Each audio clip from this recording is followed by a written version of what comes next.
The U.S.-hosted Summit of the Americas concluded in downtown Los Angeles on Friday amid protests against the exclusion of some Latin American countries and human rights violations, among others.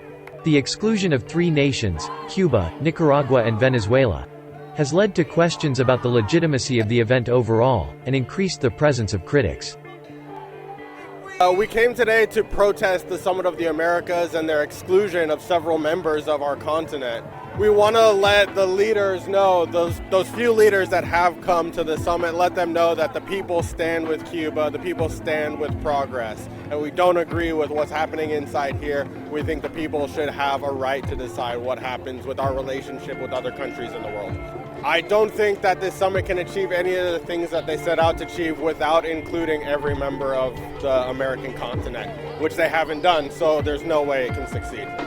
You know, me being a citizen, someone who believes in democracy, you can't uninvite people when you and claim to represent them if you're not inviting them and not including them in discussions. That's not how democracy works. And so for me, it was just really important to be in solidarity with the people of Cuba and to just come here and show my support.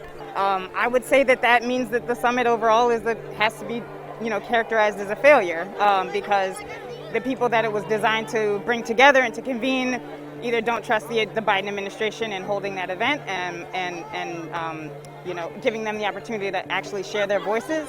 And so unfortunately that does mean to me that it's a failure.